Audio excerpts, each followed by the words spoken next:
Good evening, everyone. This is Minister Jay, and I just I got this interesting revelation. I got this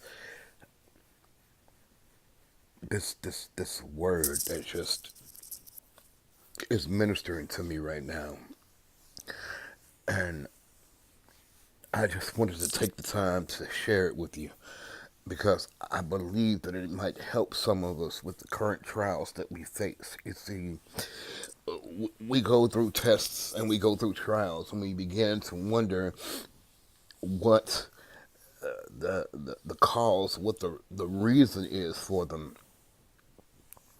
and we don't ever consider we don't ever consider why we're going through them in the sense of not so much, in the sense of why do we have to suffer through them? Why do we have to go through them? But rather, why were we chosen to go through this thing? Why were we elected to go through this thing? And you know, we we we sometimes forget that perspective makes perception.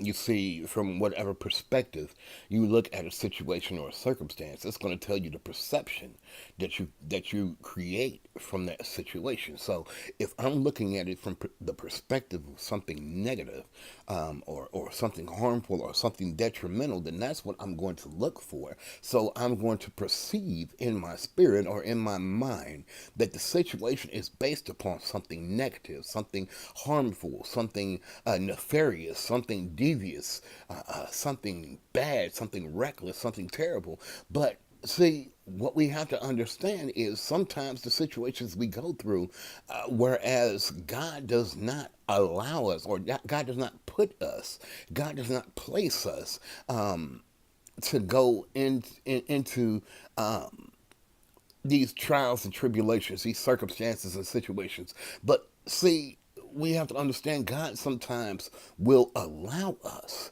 to go through certain trials, certain situations. Why? Because we have been chosen to do so. We have been elected to do so. What I'm trying to say is, see, when you look at it from the perspective that God chose me to go through this situation for a specific reason, that God elected me to face this particular circumstance. See, there's a difference between being put into a situation and being considered for a situation.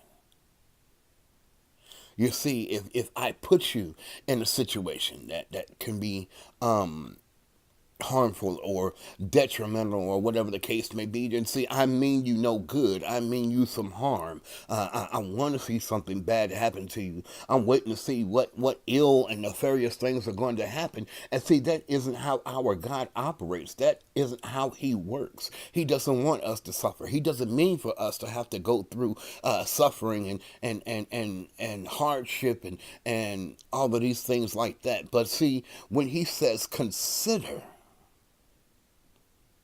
when he says consider, like he did Job, when he says consider my servant,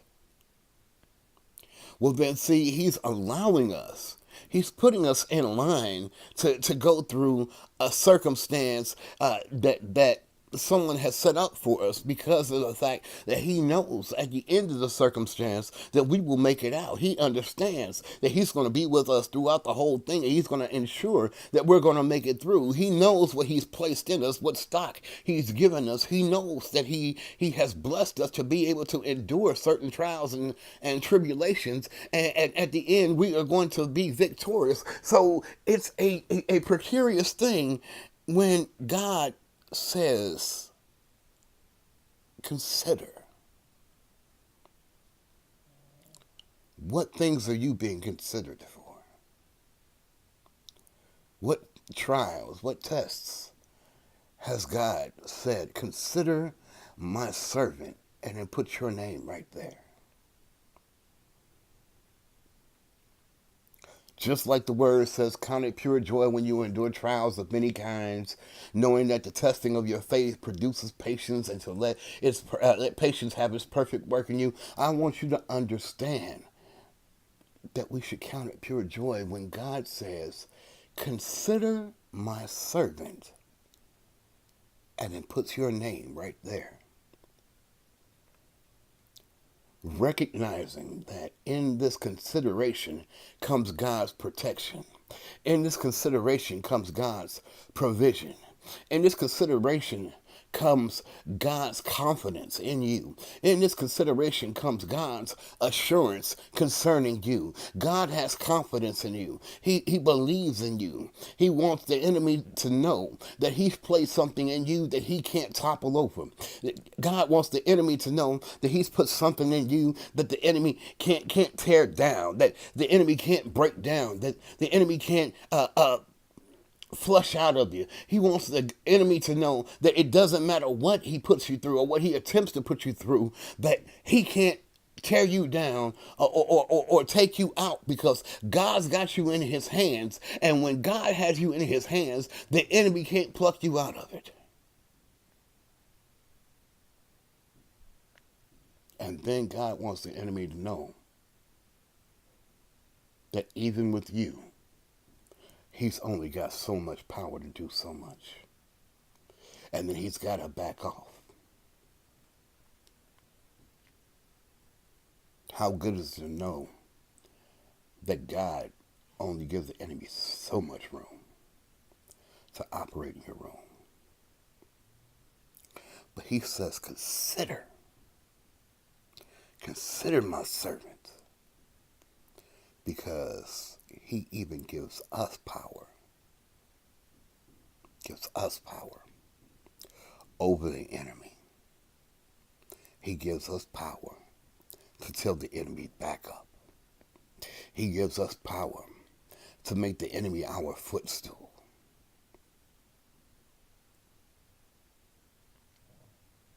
It's amazing. It's awe-inspiring the way that God does things. So don't despise the things that you've been considered for, but rejoice even in this, knowing that if God considered you for it, he's already given you everything it takes to make it through. And he'll be with you every step of the way, rooting you on.